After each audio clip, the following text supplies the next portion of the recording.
కన్యవారి కనుక చూసుకున్నట్లయితే మీ యొక్క రాస్యాధిపతి అయినటువంటి బుధుడు లాభంలో ఉంటూ మళ్ళీ వక్రించుకుంటూ దశమంలో ఉండే రవితో కలుస్తున్నాడు, వృత్తి స్థానంలో కలుస్తున్నాడు, గుర్తుపెట్టుకోండి. అదేవిధంగా 12లో శుక్రకేతువుల యొక్క కలయిక 5వ తేదీ నుంచి జరగబోతుంది. లాభస్థానంలో గురువు ఉన్నాడు. ఆ గురువు నుంచే గురువు దగ్గర ఉండే శుక్ర బుధులు ఒకరు మిథునంలోకి ఒకరు సింహంలోకి వస్తున్నారు. 12లోకి ఒకరు దశమ స్థానంలోకి ఒకరు వెళ్తున్నారు.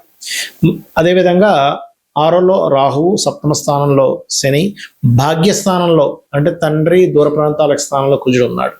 మరి ఈ యొక్క గ్రహస్థితిని అనుసరించి మీకు ఎలా ఉండబోతుంది, ఏ దేవతారాధన చేయాలి, ఎటువంటి విషయాల పట్ల మీరు జాగ్రత్త వహించాలి అనేటువంటి అంశాలు చెప్తుంది నేనైనప్పటికీ చెప్పిస్తుంది సాక్షాత్ లలిత అమ్మవారిగా భావిస్తూ ఆ లలితాంబిక అమ్మవారి యొక్క అనుగ్రహం కన్యారాశి వారికి అద్భుతంగా ఉండాలని మనస్ఫూర్తిగా కోరుకుంటూ, ఇక్కడ గమనించినట్లయితే రాస్యాధిపతి ఎప్పుడైతే 7వ తేదీ నుంచి బుధుడు వెళ్ళి రవితో కలుస్తున్నాడో ఇది కొంచెం ఉద్యోగంలో మార్పులు, ఉద్యోగంలో ఎదుగుదల, ఉద్యోగరీత్యా వేరే ప్రాంతానికి వెళ్ళడం, వెళ్ళిన ప్రాంతం నుంచి మళ్ళీ ఇంకో ప్రాంతానికి మారడం అనేటువంటిది ఇస్తుంది.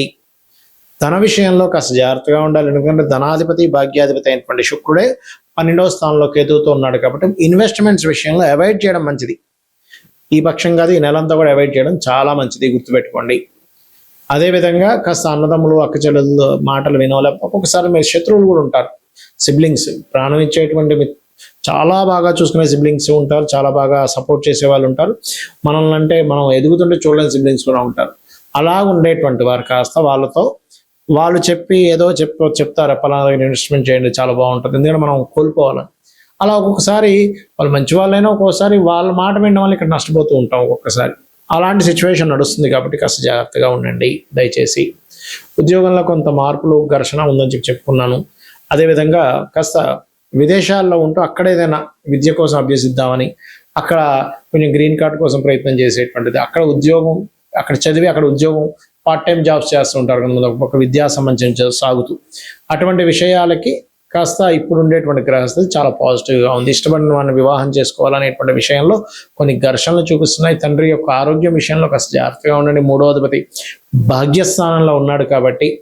మరియు మరొక విషయం ఏంటంటే ఇక్కడ గమనించినట్లయితే ఇక్కడ కొన్ని ప్రమోషన్స్ వస్తాయి, స్ట్రెస్ అలాగే ఉంటుంది. అయితే దీని నుంచి మీరు బయటపడాలి అంటే మాత్రం మీరు ఓం మాణిక్య మకుటాకార జానుద్వయ విరాజితాయే నమః అనే మంత్రం చేయండి, ఖచ్చితంగా మీకు బాగుంటుంది. కొన్ని గ్రహాల యొక్క కంజంక్షన్ ఏవైతే ఉంటుందో ఈ కంజంక్షన్స్ అనేటువంటివి మీ పర్సనల్ చార్ట్లో ఉన్నా లేకపోతే జనరల్గా గోచారంలో వచ్చినప్పుడు ఒక 15 to 20% దాని ఎఫెక్ట్ చూపిస్తుంది. మీ పర్సనల్ చార్ట్లో వచ్చినప్పుడు మీకు ఆ మహాదశలు అంతర్దశలు వచ్చినప్పుడు మాత్రమే ఎఫెక్ట్ చూపిస్తుంది. ఎందుకంటే ఈ విషయాన్ని నేను మీకు ఎందుకు పర్టికులర్గా చెప్తున్నా అంటే ఇవాళ మనం చూసినటువంటి ఇప్పుడు ఈ 15 రోజులు పక్ష ఫలితాల్లో చెప్పుకునేటువంటి గోచారంలో చాలా స్పష్టంగా శుక్రకేతువుల యొక్క ఎఫెక్ట్ ఎక్కువగా ఉంటుందని చెప్పుకున్నాం. సో ఈ శుక్రకేతువుల యొక్క ప్రభావం ప్రతి ఒక్కరి జాతకంలో మీకు అది కంపల్సరీ బ్యాడ్ ఎఫెక్ట్ ఇస్తుందా, మంచి ఎఫెక్ట్ కూడా ఇస్తుందా అనేటువంటిది ఒక సిస్టమ్ ఉంది. అదేమిటి అంటే శుక్రుడు ధనము, శుక్రుడు స్త్రీ, శుక్రుడు వివాహము, శుక్రుడు వాహనాలు, గృహాలు, లగ్జరీ లైఫ్.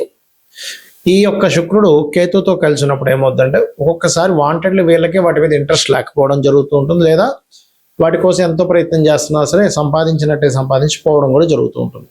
అయితే ఇది ఎప్పుడు మీరు గనక శుక్ర మహర్దశ కానీ కేతు మహర్దశ కానీ మీ లైఫ్లో ఉండాలి. అంటే ఉదాహరణకి అశ్విని నుంచి మనకి 27 నక్షత్రాలు ఉంటాయి. అశ్విని భరణి దాటిన తర్వాత కృత్తికలో పుట్టారు ఉదాహరణకి, వాళ్ళ శుక్రదశ ఎప్పుడు వస్తుందండి? రాదుగా. వాళ్ళకి ఎప్పుడు వస్తుంది? దాదాపుగా 90 ఏళ్ళకి వస్తుంది. 90 ఏళ్ళకి ఎప్పుడు అప్పుడు ఫలితమే ఉంటుంది, బాగా ఏజ్డ్ పర్సన్ అయిపోయి ఉంటాడు కాబట్టి అది కాదు.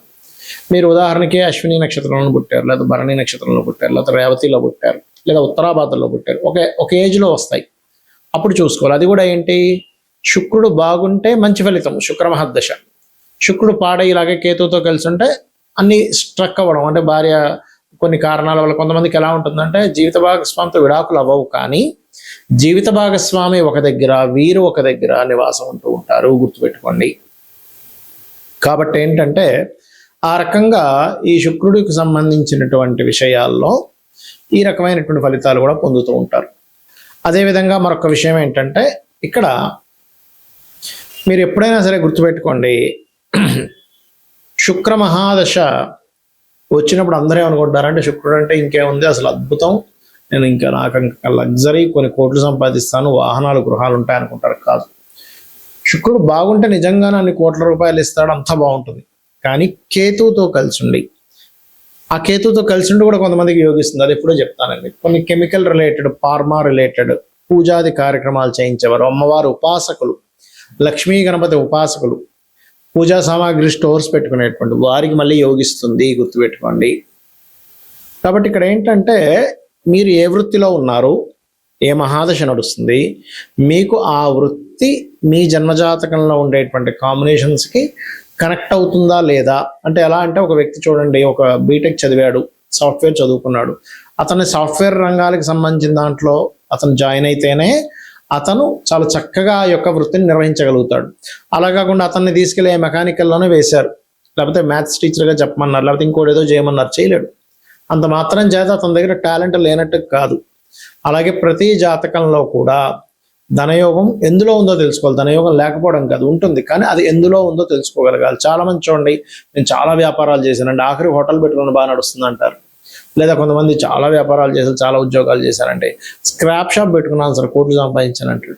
అంటే ఏమిటి, వాళ్ళకి దాంట్లోనే ఉంటుంది. మరి అంతకుముందు ఎందుకంటే అవన్నీ చేశారు, జాతకంలో ఇది ఉంటాయంటే వాళ్ళకి అవన్నీ చేసి నష్టపోయే యోగం కూడా ఉంటుంది. బ్యాడ్ పీరియడ్ ఒకటి నడుస్తూ ఉంటుంది, దాన్ని కూడా సెట్ చేసుకోవచ్చు. ఈ కలియుగంలో నామస్మరణ ద్వారా వృత్తిలో మీరు సరిగ్గా రాణించలేకపోతున్నారు, ఓం మాణిక్య మకుటాకార జానుద్వయ విరాజితాయ నమః చేయండి, చక్కగా వృత్తిలో సెటిల్ అవుతారు. ఏంటంటే ఫైనాన్షియల్గా నాకు ఎప్పుడు ఇబ్బంది ఉంది, ఓం సంపత్కరీ సమారూఢ సింధుర వ్రజ సేవితాయ నమః, లేదా ఓం ధర్మాధ్యక్ష ధనాధ్యక్ష ధనధాన్య వివర్ధిని నమః చేసుకోండి. లేదండి నాకు హ్యాపీనెస్ లేదు, చాలామంది అంటుంటారు, ఏమండి ఏంటో నాకు లాభస్థానం పాడైపోయింది, లాభంలో శుక్రకేతువులు ఉన్నారు, అందుకే నాకు హ్యాపీనెస్ లేదు అంటూ ఉంటారు. అలాంటప్పుడు చాలా చక్కగా అమ్మవారి పాదాలు పట్టుకొని అమ్మవారిని ఓం ఇంద్రగోప పరిక్షిప్త స్మరతౌనాభజంగికాయ నమః అనే మంత్రం చేయండి, ఖచ్చితంగా బాగుంటుంది. ఈ రకంగా ఏంటంటే ఇది కలియుగం కాబట్టి కలిలో నామస్మరణ ద్వారా మనం తరించవచ్చు. పెద్దగా ఏమి టెన్షన్ పడాల్సిన అవసరం లేదు, దాన్ని యాక్సెప్ట్ చేయగలగాలి. పూర్వజన్మలో చేసిన కర్మ వల్ల ఈ యొక్క గ్రహస్థితి ఏర్పడింది కాబట్టి నేను దీన్ని ఈ రకంగా నేను మార్చుకోగలగాలని ఒక నామస్మరణ మీ యొక్క జీవితాన్ని ఖచ్చితంగా మారుస్తుంది, గుర్తుపెట్టుకోండి. ఇక ఈ కాంబినేషన్స్ ఎప్పుడు కూడా కొన్నిసార్లు ఒక అద్భుతమైన కాంబినేషన్ కూడా ఉంటుంది. ఆ చంద్రమంగళ యోగం ఉందండి, బుధాదిత్య యోగం ఉందండి అని చెప్తూ ఉంటారు కదా. ఆ యోగం ఉన్నప్పుడు ఏంటంటే మీకు ఒకటి గుర్తుపెట్టుకోండి, ఆ యోగం పాపకత్తెరలో ఉంటే రాదు, మళ్ళీ మీకు ఫలితం శుభకత్తెరలో ఉంటే బాగా వస్తుంది. సో ఒక గ్రహం ఇంకో గ్రహాన్ని కలిసినప్పుడు ఒక యోగం ఏర్పడినప్పుడు, యోగం అనేటువంటిది ఒక రాశిలో ఉన్నప్పుడు ఏర్పడుతుంది, నక్షత్రంలో ఉన్నప్పుడు ఏర్పడుతుంది, ఒక గ్రహంతో కలిసినప్పుడు ఏర్పడుతుంది. ఆ యోగం ఏర్పడినటువంటిది మీకు ఎలా ఉంది, ఆ యోగం మీకు చక్కటి ఫలితాలు ఇస్తుందా ఇవ్వట్లేదా, అది పాపకత్తెరలో ఉందా శుభకత్తెరలో ఉందా, అది ఎటువంటి ఫలితాలను ఇస్తుంది. కొన్నిసార్లు కొన్ని యోగాలు ప్రదేశం మారితే మంచి ఫలితాలు ఇస్తాయి, కొన్ని యోగాలు ప్రదేశం మారకుండా ఒకే దగ్గర స్థిరంగా ఉంటే మంచి ఫలితాలు ఇస్తాయి, కొన్ని యోగాలు విదేశాలకు వెళ్తే మంచి ఫలితాలు ఇస్తాయి. అలా ఏంటంటే ఆ యోగం ప్రదేశం మారడం వల్ల ఉందా, మారకపోవడం వల్ల ఉందా, ఏ వృత్తిలోకి వెళ్ళడం వల్ల ఉంది, కొంతమందితో దూరంగా ఉండడం వల్ల ఉందా, కొన్ని పార్ట్నర్షిప్స్ చేయడం వల్ల ఉందా, కొన్ని పార్ట్నర్షిప్స్ చేయకుండా ఉండడం వల్ల ఉందా అనేటువంటిది స్పష్టంగా మీరు తెలుసుకోగలగాలి. ఇలా గనక తెలుసుకొని మీరు కనుక చేయగలిగితే, అమ్మవారి నామాన్ని మీరు స్మరణ చేయగలిగితే ఖచ్చితంగా అన్ని విధాలా మీకు బాగుంటుంది.